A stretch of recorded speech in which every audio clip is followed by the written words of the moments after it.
Hi, everybody. Welcome, welcome. Hi, Kat. Yeah. Cat and cat. Yeah. We're always talking on Instagram. Good. Yeah, tonight's going to be fun. Hi, Rachelle. Hi. I missed you. I'm so happy to be here. Oh, it's good to see you. Yeah, everybody feel free to unmute if you want to at any point. Tonight is much more free than in the past, so you can chat, you can speak, you can whatever you need, whatever you want. And we'll let people join for a few minutes, and then I'll talk a little bit, and then we're just going to open it up and do a whole bunch of questions, conversation, whatever you guys want. I have a bunch of questions that I bet you do too. Fun. I love seeing these names. Welcome, Linda and Lauren.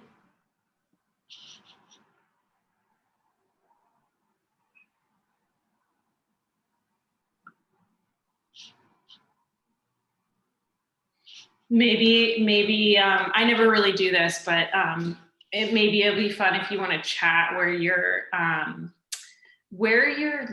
at right now, so city or state, and do you have any good herbal beverage or any kind of good snack with you? I have about 6 herbal beverages, so there's always like a whole bunch over here.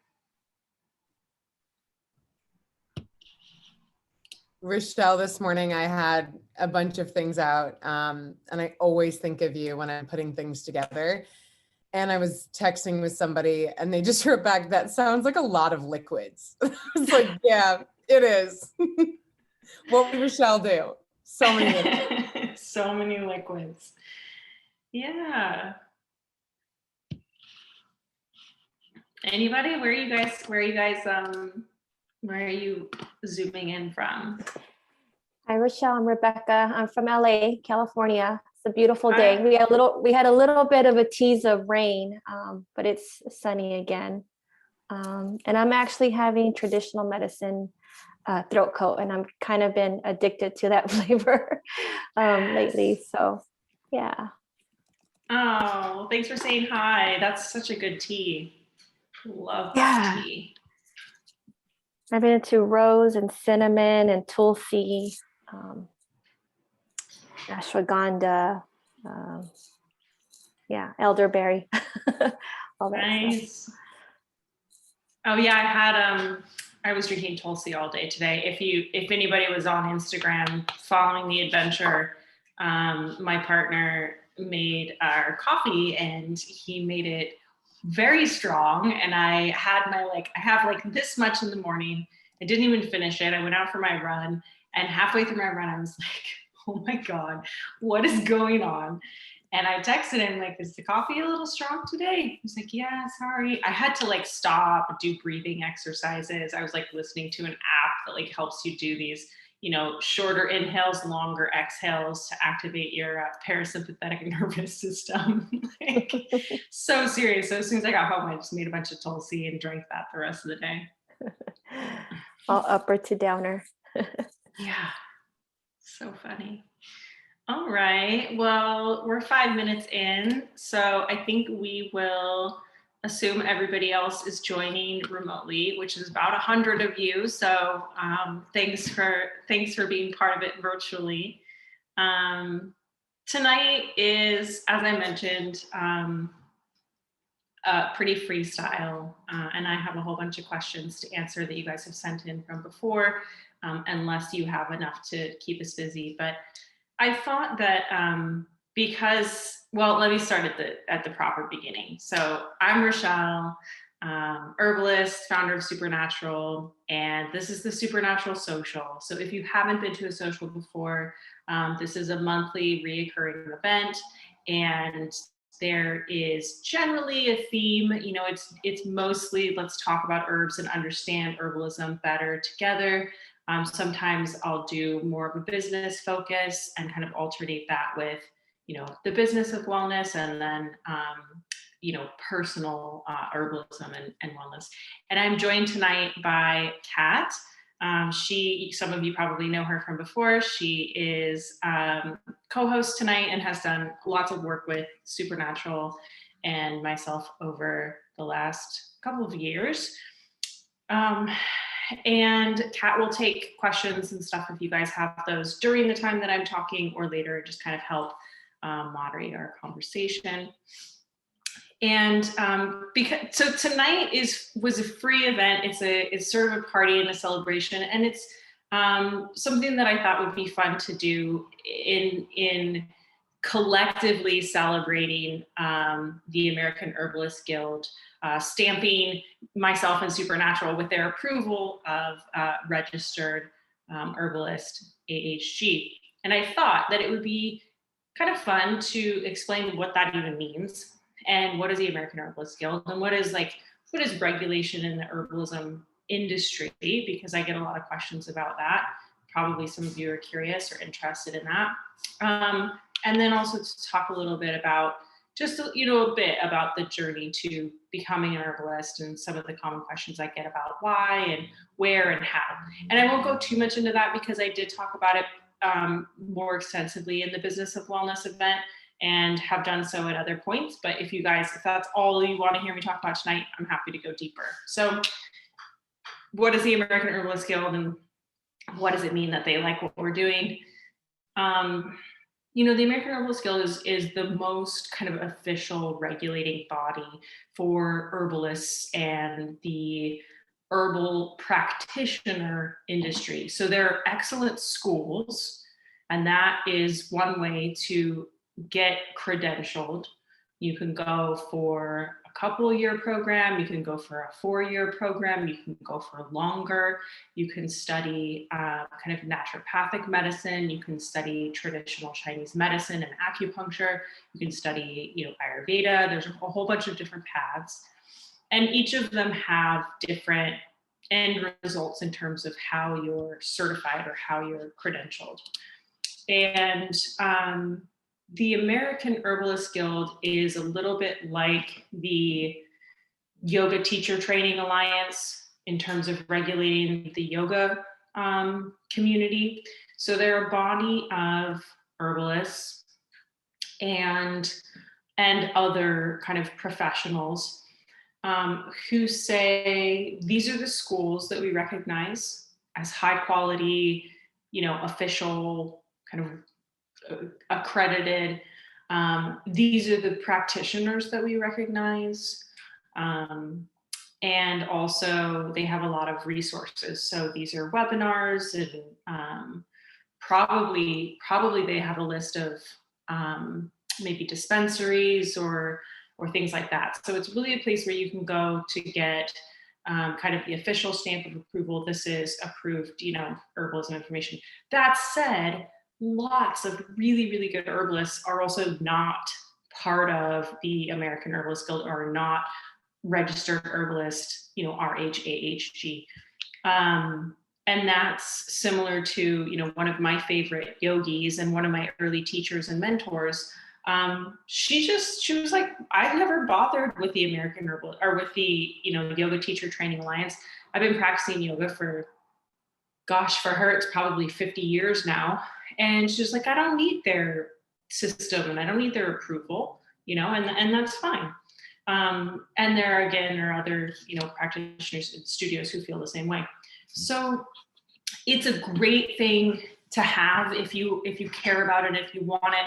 And for me, I did want it because the vast majority of my education is self-guided and self-taught. So I have studied with teachers and I have gone to school, but if I had just, you know, gone to a 4-year or longer school and come out with a, you know, certification or the credentials for traditional Chinese medicine and acupuncture, say, that would be kind of credential enough. But mostly I did it on my own. So to have a governing body, like that, say, okay, you have all the hours, you have the case studies, and it's a very in-depth application process. So for them to say, again, stamp of approval, that was something that I wanted. Again, if I had been practicing 20 years, I may not care.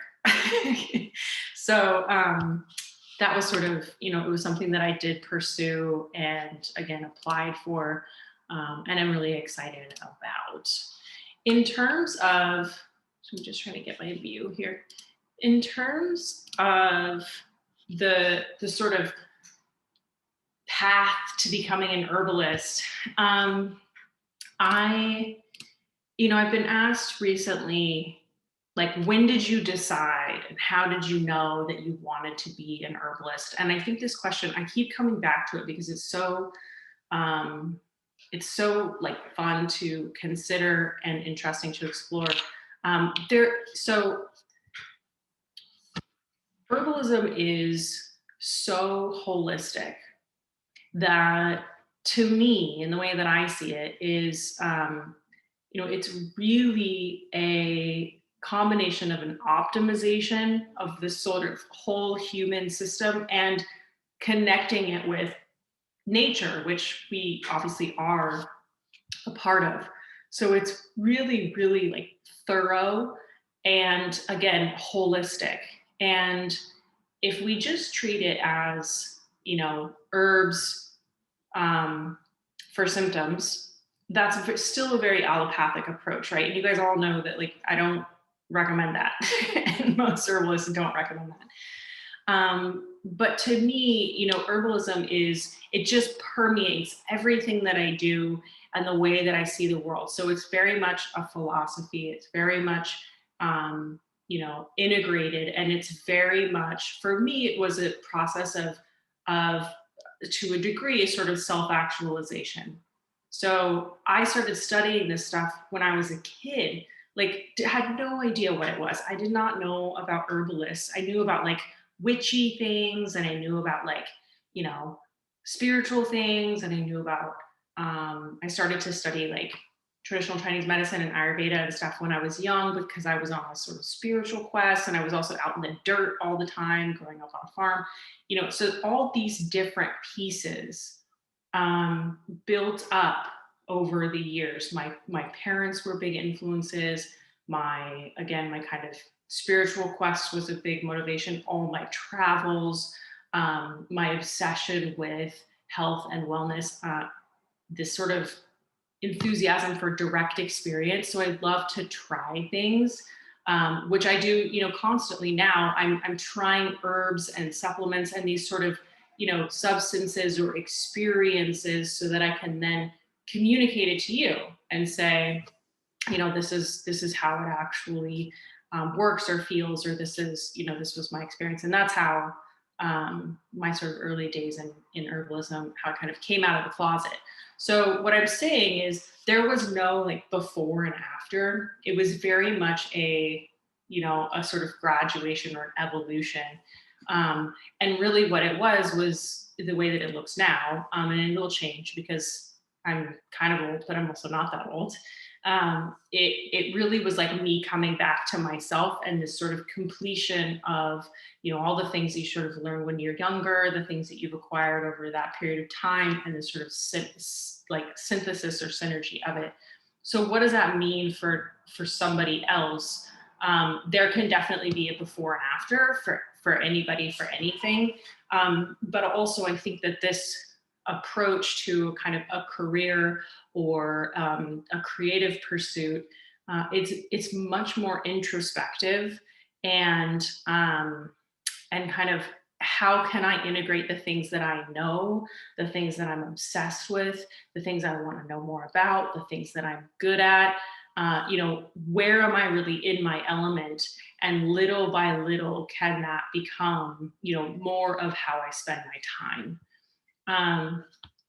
There's a lot of thought these days that we should our work should be our purpose in life. It doesn't have to be, but knowing what we want and what makes us happy and fulfilled, and will continue to allow us to grow, and spending more and more time in that space, I think is a very worthwhile pursuit. So that's really how, my path to herbalism evolved. There was a point, if there was a before and after, there was that point, which I share often, but I was working in fashion at the time, and I was doing all of this on the side, for myself. It was a hobby and it was personal. It was not public. But people started to see it and ask for it.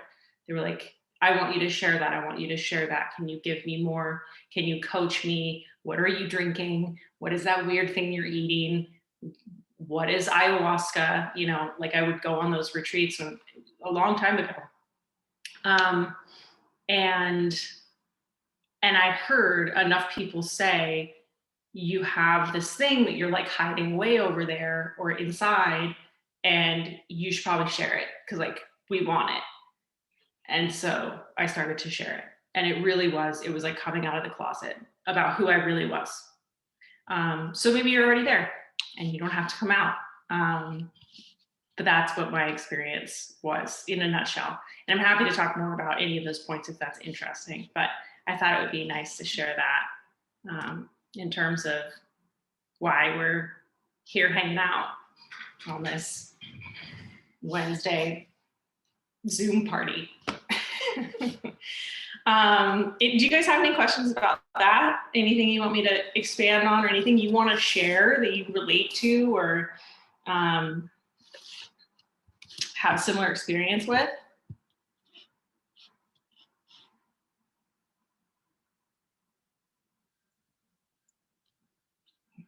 Okay, well, you can interrupt me at any time. I just finished. I was so looking forward to this because I just finished Laura Silverman's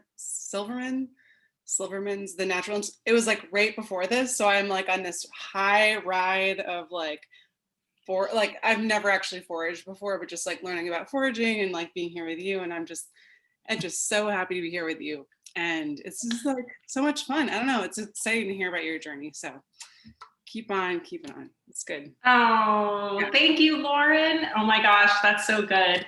And for anybody who doesn't know, Lauren mentioned Laura Silverman. So Laura is a naturalist and a forager, and her company is called the Outside Institute, and it's so cool. Laura's rad. So I guess was she doing like a Zoom foraging? She had like 100 mushrooms out in front of her today when she was advertising it. Just amazing. And yeah, really inspiring. So if you're interested in foraging and naturalism and just like powerful women doing a great natural work, then check out the Outside Institute. I feel like somebody else was about to say something. Did I imagine that?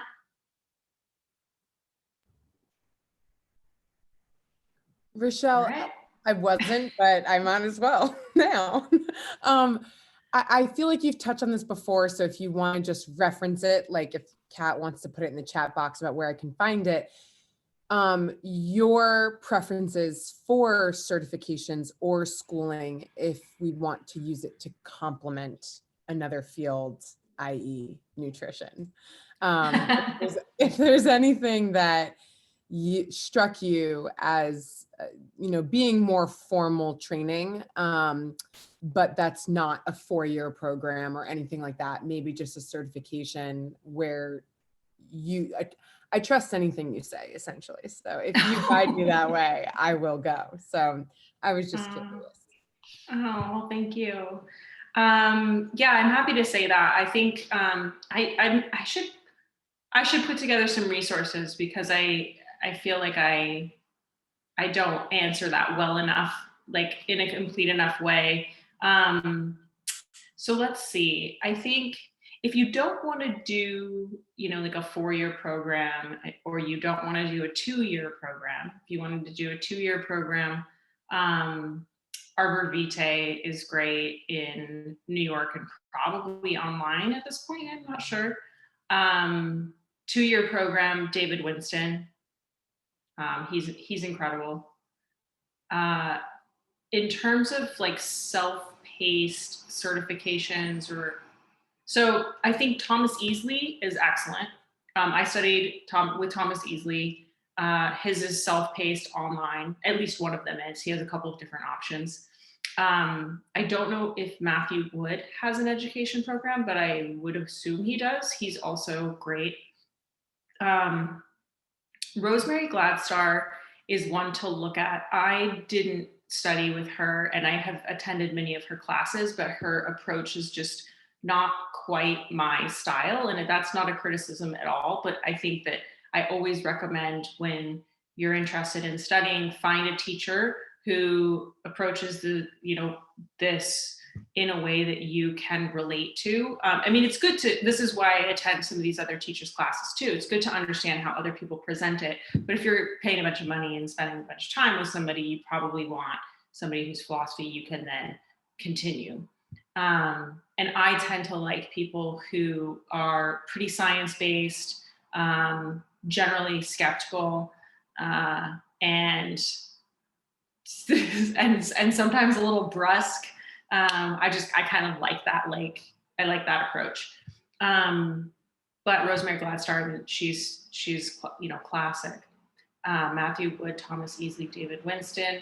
I do think also that, so let's see. So there's the school of evolutionary herbalism, which is very energetics focused.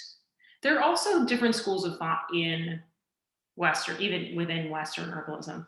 And, I could say, Western herbalism is a category, but there's also Ayurveda, of course. There's also traditional Chinese medicine, Unani Tib. There's a whole bunch of different, systems. So you could also specialize in one of those. My specialization is primarily Western herbalism, but it was the last one that I studied after studying those other ones. So those are my favorites, Kat. I would say the one that I would pick for the shortest, best sort of value would be Thomas Easley. And also because it's online and self-paced. And I would say that you can also, so what I did was I really studied things that I felt like I needed to round out my education, and it continued to rotate, right? So it was like nutrition, and then herbalism, and then earlier on I was doing a lot of study, like I have a Reiki certification that I never ever use, but I was like, still finding my way. So you can also put together your education based on really specific interests that you have, that you feel like, that fit. I'm thinking of a friend who was combining Reiki and sound healing, for example, so you could do different combinations too, or like yoga and nutrition and herbalism, the other cat I'm thinking of, so that's another way that you can do it too. But in the herb world, those are my favorites. And I haven't done a thorough tour of all of the herbalism schools that are out there, but there are a few that just consistently remain on my radar, and those are it. And so there's another one that I would mention, and I'm not a personal fan, but there's nothing wrong with what they're doing. The Chestnut School of Herbal Medicine is a place where you can go, and there are a couple like this.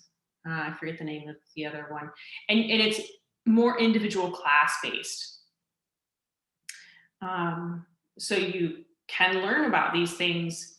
I don't believe that you walk away with any sort of certification there. You may, but I don't think so. And again, the certification matters to you. Does it matter to a governing body? Does it matter to your clients? And what I found was, as long as I was really well educated and in my lane, then where my certification was from didn't really matter.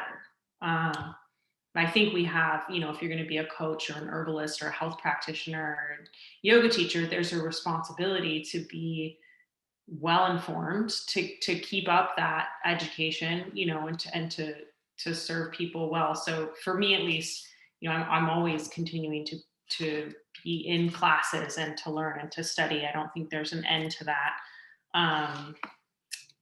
And especially when I was younger in private practice, I mean, maybe at an even greater pace, because I felt like there's so much more I have to learn to even be, you know, really comfortable doing this. So, and I also found, I mean, this, I'm just kind of on a tangent right now. I've also found that, you know, so I get asked often, you know, how do you know when you're ready to teach, or I want to build a private practice? Like, I'm not sure if I know enough, or what do I have to do first? And if you know more about the herbs or the nutrition than the person that needs or is asking for your help, then you can help them. You know, there's some lines in there, but generally, you know, you don't have to know everything to help somebody. So I think that was something I learned along the way too, especially in the early days. Right. Well, I have a list of like a ton of questions that you guys have sent. Should I just start doing Q&A? Do you want to do just freestyle Q&A? Rachelle, one came through on the chat from Joanna Casino. Case studies do you need for the guild? And Joanna says your stories are so similar. I don't know if you want to elaborate on that, Joanna, but there's so they have some hours requirements. I don't have them memorized. I believe they're probably on the website when you want, if you go that you want to apply for recognition, or not recognition, but certification. I don't remember. It's like a couple thousand client hours, and I think a couple thousand school education hours as well, something like that. And then you do have to do some pretty extensive case history write-ups, but you don't have to do a bunch of those. You have to do several of those. But the hours requirement, I think, is probably what you're asking about. And they do have, it's got to be a certain number of hours. And they do ask about how many clients kind of year over year. And I apologize, I don't have that memorized, but like I said, I think it's about 2,000 each, something like that.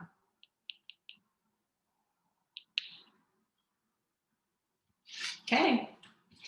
Let's see. So you're welcome. So one of these questions is, what's the best way? And I'm seriously, and this is going to be so random. So if you guys want more direction, let me know. What is the best way to enjoy plants' benefits, essential oils, infusions, or otherwise? So that totally depends on the plant and the active compounds in the plant that you're after. So what I would say is it's really worth researching.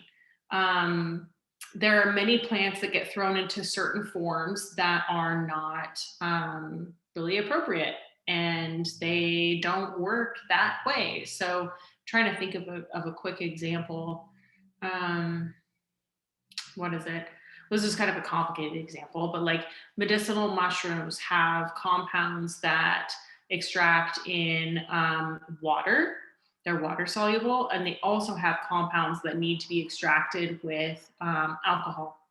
So a lot of times, well, yeah, okay.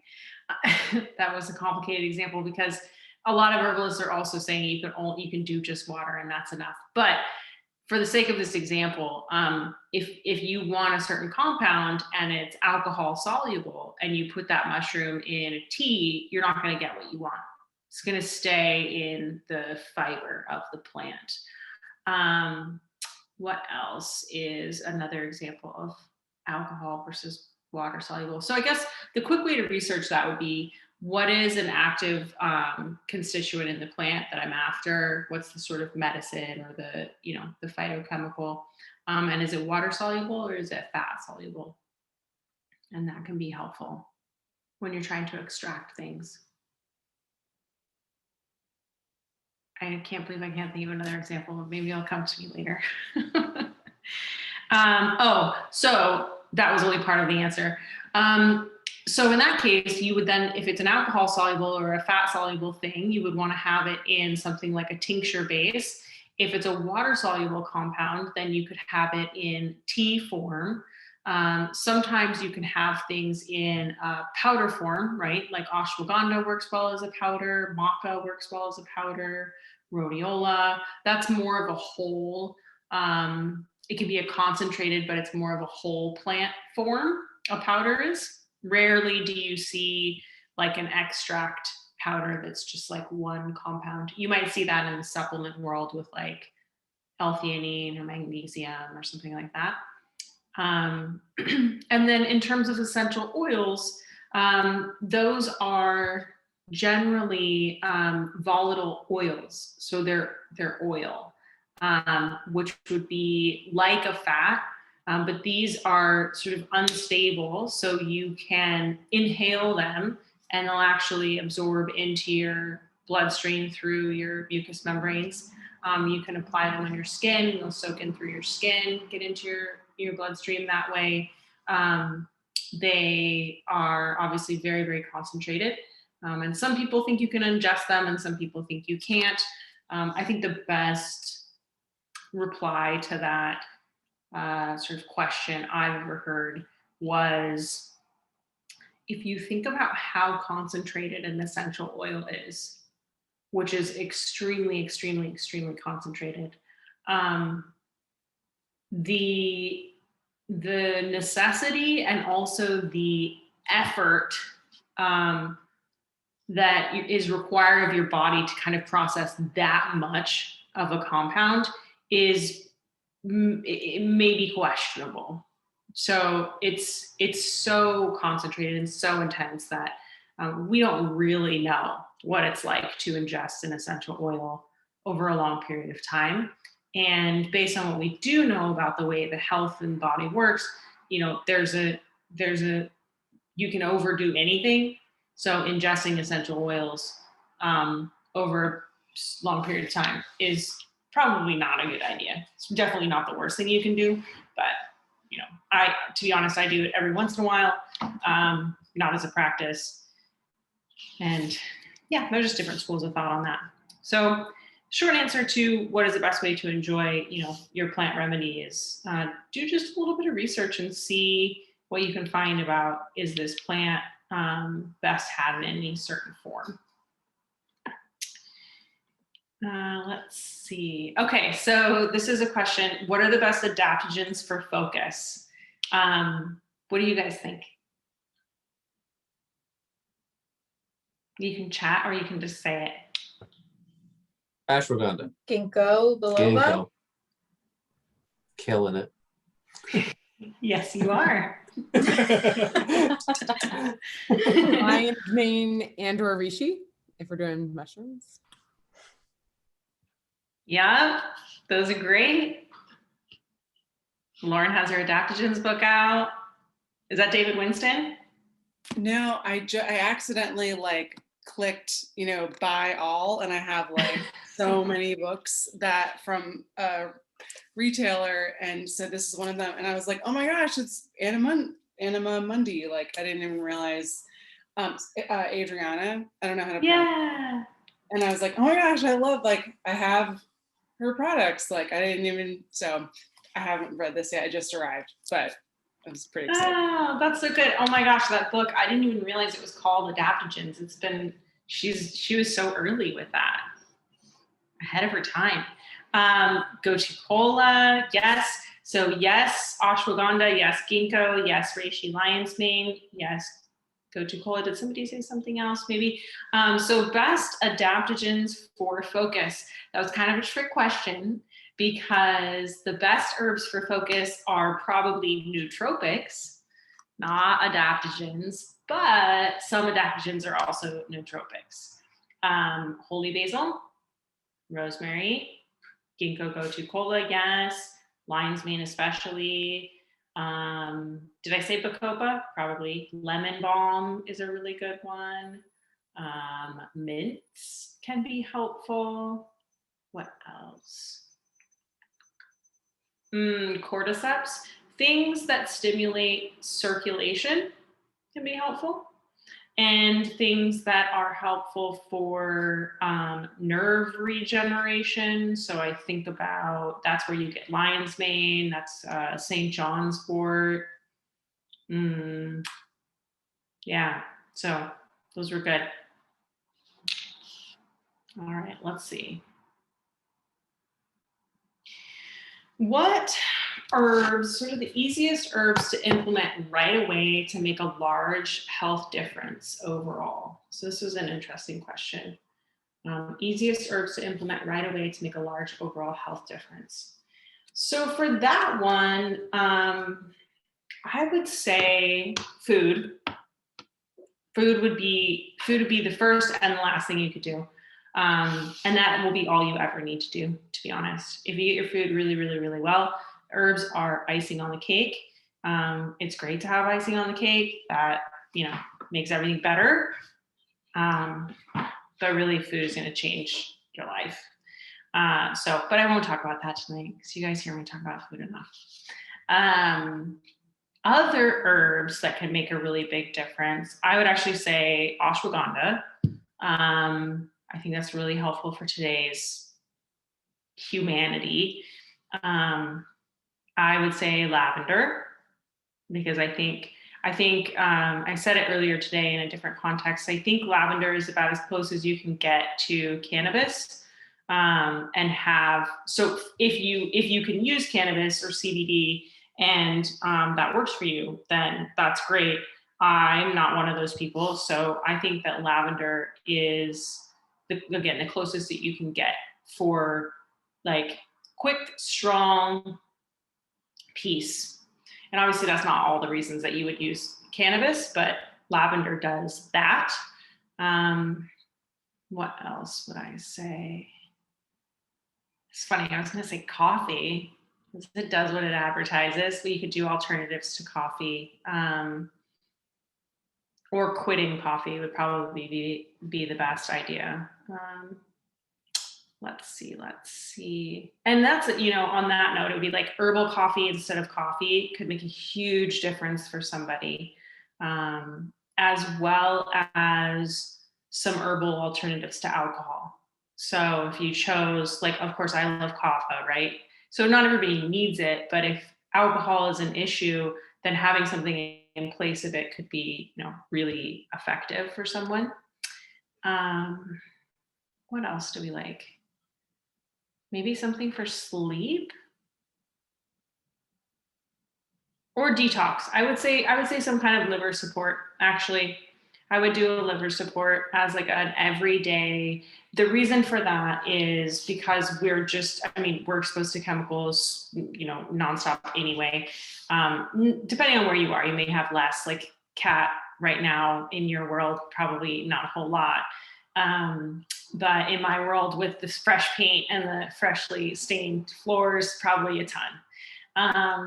Actually, the first day that we moved in here, both myself and my partner woke up with raging headaches. I was like, oh my gosh, how many brain cells did I kill last night? I'm usually wearing a mask in the house still. Anyway, liver support is helpful for just the world that we live in, but also it's helpful for hormone balance. And I see that as an issue with so many people. The hormone imbalances, not only affecting the way that we feel, the way that, our body composition, the hormones are also important to understand from a metabolic standpoint. And metabolic syndrome is just becoming so prevalent. So your liver is not the only thing at play there, but it's helpful. Everything is, interconnected when it comes to, well, everything, but understanding the hormones and understanding our kind of body composition. There are a lot of different places at which you can intercept that cascade of effects. And I think the liver is a really important one. So helping it to work better will help with, digestion, elimination, skin, hormone balance, potentially energy, and a lot of other things. And for that, I love, actually, I'm just going to plug, it's funny because I forget, I'm talking to you guys and I'm also talking to everybody else at home. Very often I get questions about, what's your favorite product for this? What's your favorite product for sleep, for hormone balance, for digestion? Every single thing that's in Supernatural Shop, I handpicked. So if you have a question about what do I like for sleep, you can go there. You are supernatural.shop. I know Kat will put it in the chat for us. And if it's there, it's because I love it. And I probably also take it. But those are my favorite products for anything. And yeah, so shameless plug, but also that's why it exists, is so that when you ask me what's my favorite thing for sleep or liver support, you can go there and find it. So there's a really good liver support there. Hopefully we have it in stock. It's called Liver Rescue. And I take it every day, and it's been fantastic for hormone balance specifically, actually.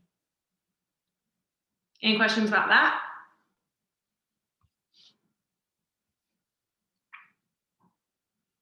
Okay. Let's see. Do you guys want to talk about anxiety, digestion, or weight loss?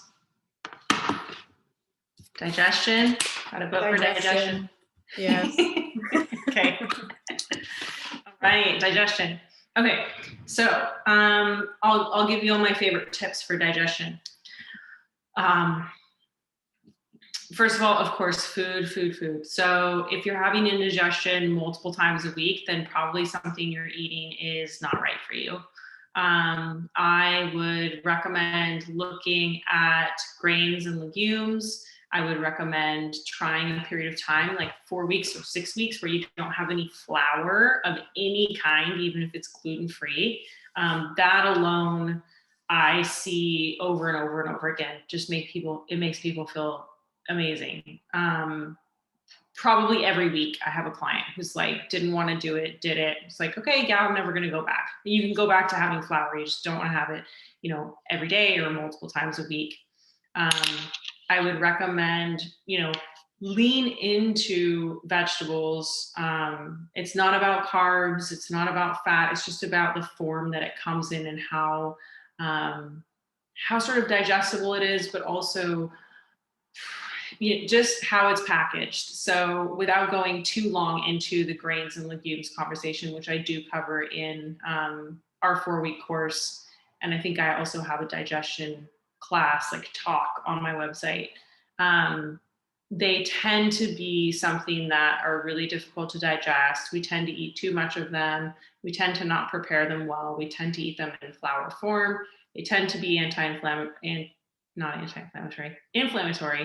And all the times that we're having rice and beans instead of, spinach and squash, the latter would be a better decision. So it's a really good experiment to try a period of time where you replace. So also make sure not to just cut it out, but actually replace it. If you just try to cut it out, then you'll just be hungry and struggling. So if you've heard me say all that before, great, check. Then the other thing that can be helpful is if you have indigestion for mysterious reasons, start to keep track of it.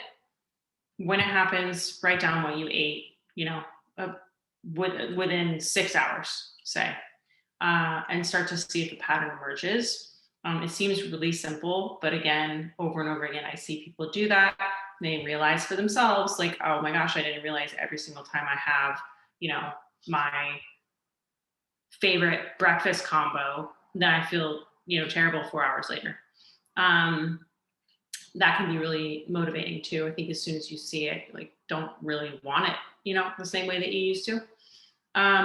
The other thing that's awesome for digestion is digestive bitters. Those, I usually have them on my desk, but all my stuff is in a box. So digestive bitters, often look like this. These are flower essences. Kat will recognize these. This is not digestive bitters. But they'll come in like a dropper bottle usually, and you just, drop it into your mouth about 10 or 15 minutes before meals. But the thing to know about digestive bitters is you can take a lot of them, and you should, if you have indigestion, like half a teaspoon or a teaspoon. So instead of, a lot of times we just do, this is empty, so I can't show you. Well, I can show you on the dropper. A lot of times we'll do like, a couple drops or maybe like half a dropper full. With bitters, you're doing like 4 to 6 to maybe even 8 full droppers multiple times a day. You do that before meals and taste it in your mouth, because the bitters then tell your whole digestive system to get ready to digest. So your system produces the digestive enzymes it needs to digest the food. And I find that those are more effective than taking digestive enzymes, and it also helps teach your body how to do what it needs to do. Also, good probiotics are important. Take some and eat some. Our gut bacteria helps produce digestive enzymes. To do that, you want lots of fiber. I'm a huge fan of fiber. You probably know that already. I would recommend we all aim for 30 grams. Well, the recommended dose is 30 grams a day minimum. I would definitely try to get more than that if possible. You can do that by eating berries. You can use flax seeds and chia seeds and hemp, not the seeds, but like hemp proteins are really high in fiber. You can use acacia fiber. You can use prebiotic kind of powder blends. You can eat things like artichokes or sunchokes or leeks, just lots of vegetables. Fiber is a very good thing. And then drink half your body weight in ounces of water every day. Herbal tea counts. And and try not to eat when you're in a excited state. So I have a rule that if I'm like when I'm teaching, I don't know if it's coming across now, probably not, but like I get really sort of high energy, my breath is shallower, my heart rate is going more. It's a very, active, alert state. I don't eat until I've calmed that all the way back down to like chill. And sometimes that means I'm hungry. Like I'm hungry now, and it's also going to be kind of a late dinner for me, but it'll probably take me 20 minutes or a little more to thoroughly relax after this. And then I will eat. Your body is in fight or flight or rest and digest. So we can't really, if we're in the fight or flight state, fight, flight, flee, then our body is not allocating energy to our digestion, which is a huge energy ask for our body. So that's a really good one. And then maybe get a food allergy test if you have really, really, really like mysterious and challenging issues. If you get a food allergy test once in your life, I think is a good idea, just to know. And I do have a good one if you're interested. I don't really advertise it because it's kind of new in my offerings, and frankly, it's kind of expensive. But I do think it's worth getting once if you're like really want to understand what you're sensitive to. And somebody asked a question. Thought I saw something. Yeah, another one from Joanna. How do you feel about animal protein in moderation, if local, hormone-free, free range, and at what frequency would you suggest? Yeah, I think that's totally fine. With all of those qualifications, I have nothing bad to say about that at all. The frequency, I would recommend no more than a couple times a week. And that's like total frequency. So yogurt, eggs, fish, meat, a couple times a week. The general, the school of thought that I like to follow, and I do talk about this at length in a webinar on protein, which is free on my site somewhere. I think, yes, it is. It's on YouTube too. Anyway, the recommended percentage of our diet that be protein is about 10%. And if you start to calculate that in foods, we don't really need to pursue protein for protein's sake. But if you're having it, in those ways, that's totally fine. I just think that, it's a conversation that continues to be expanded and is important for a lot of reasons. So. And how do you feel about bone broth? Yeah, the same. You could have that one a little more regularly if you wanted to. I don't know if that logic actually holds up, but I feel the same way about it. Yeah, I think it's good. I mean, I like, there was a period of time when I was 100% vegan for years. And the first thing that I crossed over for was bone broth. And I didn't grow up vegan. I grew up eating meat. My family fished and hunted, and I had a very anti-vegetarian parent.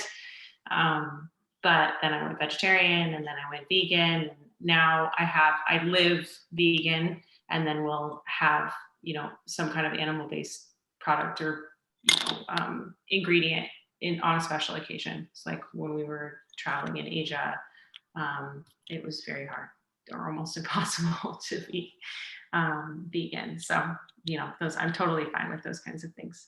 Anyway, bone broth is, it's great, but the same consideration. Oh, sorry. And what I was going to say about bone broth, vegetarian bone broth, like I love that idea, but it's not the same thing. If you're drinking bone broth for collagen, you can't get it in the vegetarian form. You can use herbal products and ingredients that support our natural collagen production, which I do recommend. And I'll go long on this for one more minute because I think it's important. So when we eat protein, our body doesn't turn protein into muscle. It breaks protein down into amino acids and puts those amino acids into a pool that it then reallocates as it needs. So if you eat protein and you're not doing any strength training or any kind of exercise that requires muscle, your body's not going to turn it into muscle. It will put it where it needs it to be. And the same is the case for collagen. So when we eat collagen, it doesn't turn into collagen in our body. Our body will allocate, those nutrients again as it needs. So if you want to support collagen production, making sure that you have the sort of building blocks of collagen, which are certain vitamins and minerals, vitamin C, kind of micronutrients, then your body has what it needs to produce its own collagen. But it's a little bit of a misunderstanding that protein equals, muscle, and collagen equals collagen. To round out Joanna's questions, is there anything or something that's an absolute no for you? I think in terms of diet, probably. I mean, no, never, ever, no matter what. Yeah. I mean, that's a great question. Let's see. I will not eat. I mean, I won't eat besides white sugar. Well, that would be a no. Yeah. I mean, bad quality meats and stuff are like a no for me. Just I'd rather be hungry. But again, that's to a point. There's going to be a point where you're going to say, actually, I have to eat.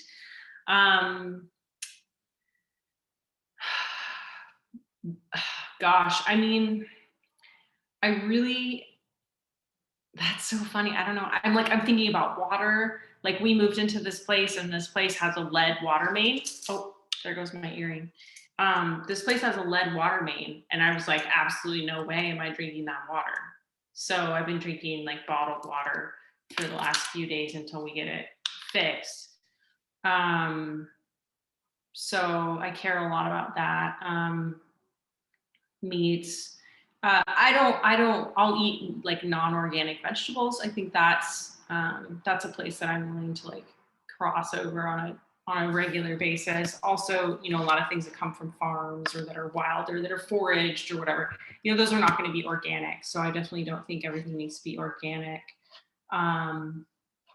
What else is an absolute no? I mean, I don't eat processed food and I don't eat processed sugar and stuff. I think sugar just this long eating this low glycemic, if I have sugar, then I'll just like have anxiety. So it is like a drug. I can remember, I mean, it was over 10 years ago now that I was like in a company meeting and they had cupcakes and like I ate like too much of the cupcake and had to like go into a room and like I was like sweating and like kind of just like today with the coffee, like I'm kind of a wimp with some of the things now, so I can't do that. I'm not gluten intolerant, but I don't eat wheat unless it's like really there's like a point. But I mean, I guess the answer to that is there anything that's an absolute no? No. But there are a lot of things that are like one step before that.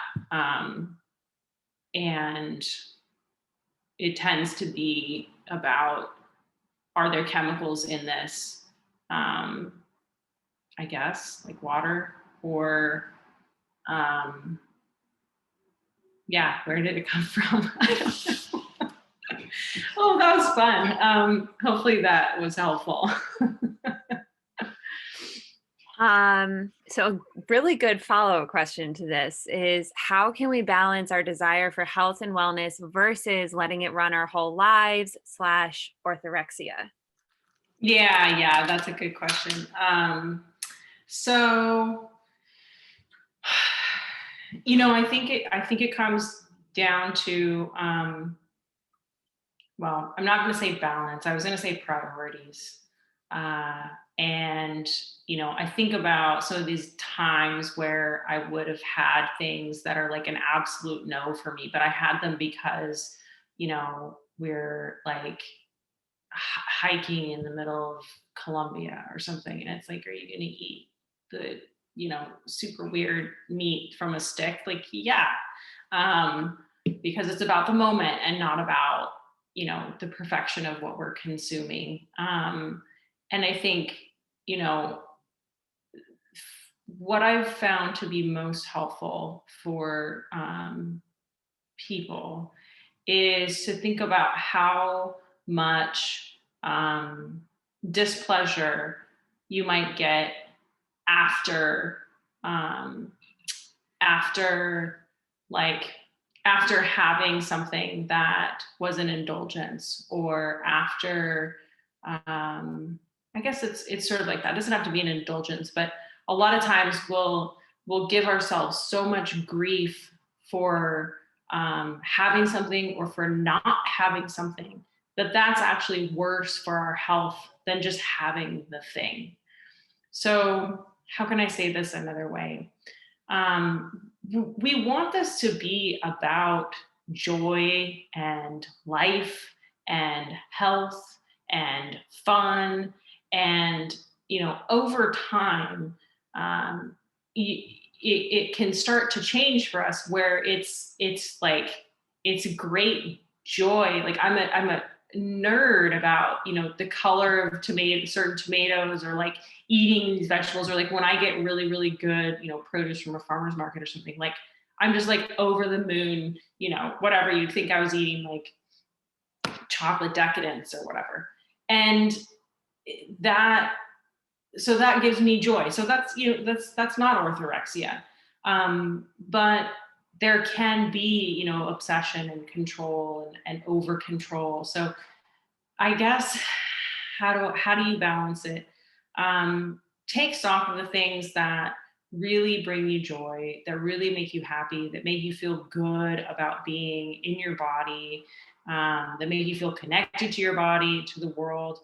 And those are things to kind of prioritize and explore. And, I don't think that the things that make us feel temporarily good have that sort of long tail effect where it's like it's good for you and it makes you feel good.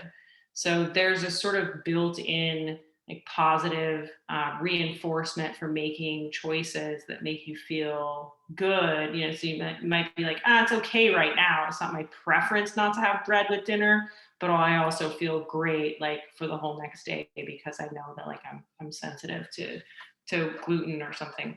I also like to recommend that we have the indulgences or let go of the reins or let go of control when you're in those special occasions that call for it. If it is time to have birthday cake, or if it is time to make a certain meal or to get drunk, like go ahead. We just don't want to do that every single day. So I think the balance it is very different for everyone. But ultimately really trying to prioritize the positivity of it. And, again, just using myself as an example, number one, I get a lot of joy out of eating a certain way. It's genuinely, makes me happy.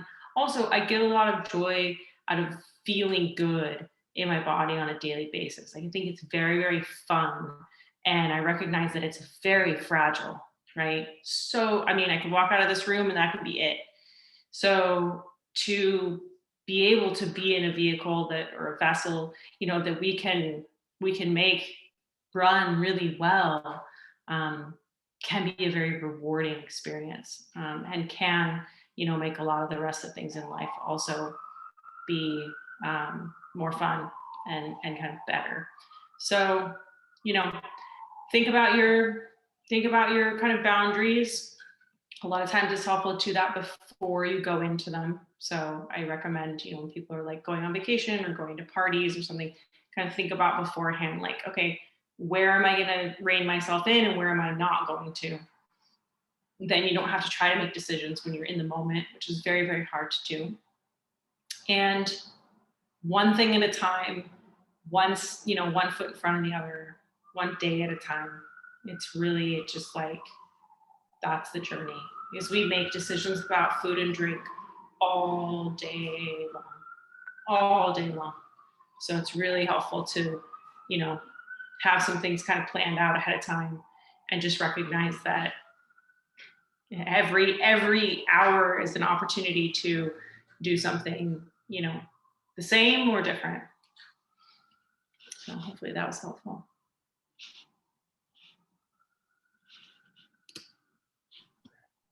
Cool. You're so welcome. Another question that came from Nicole says, I just got off hormonal birth control. What would you suggest to get my hormones balanced once again? I would recommend the liver support. So if you have one, great. If you don't have one, the liver rescue is my favorite from our shop. I would say 2 a day is a good idea. That's what they recommend. When people are taking it for a long period of time, I say you could just take 1 a day. That's like, what is it? Burdock or milk thistle, turmeric. I think there's like Chonka Piedra in there. It's kind of a blend of your basic liver supports. And then I also like, again, I usually have it here, but I like the Chastberry blend from Metagenics, or the Vitex tincture from Gaia. Both of those are in the shop in the hormone balance section. And Chast and Vitex are the same plant. The tincture also has a blend of some other, excuse me, my sparkling water is a little sparkly. Also has a blend of hormone balancing and liver supportive herbs in it. And then the tablets also contains black cohosh. And that combination is really helpful for hormone balance. And I'm assuming age, based on you having just gotten off of hormonal birth control, there are different hormone supports that are helpful for different times of life too. But for younger women, Vitex Chasteberry tends to be excellent. Liver supports tend to be excellent. A little bit of black cohosh can be good. Wild yam you see a lot of times in hormone formulas, which is nice. There are quite a lot of supports there. And then also the things that affect hormone balance, additionally are diet and lifestyle. So you want to be really careful about excess sugar, excess alcohol, excess, animal foods, and kind of recognize that there's a relationship between estrogen and cortisol, which also is a relationship in our body composition. So a lot of times chronic stress, elevated cortisol levels can result in estrogen dominance. And that also tends to result in excess fat. And then fat, it results in holding on to estrogen, and that might make you stressed out. Anyway, it just kind of does that. So I have a class on it too. You probably know that already, but if you wanted to deep dive, we have a 1 hour intensive on hormone balance, which is very thorough. But those products, those alone have worked wonders for a lot of people.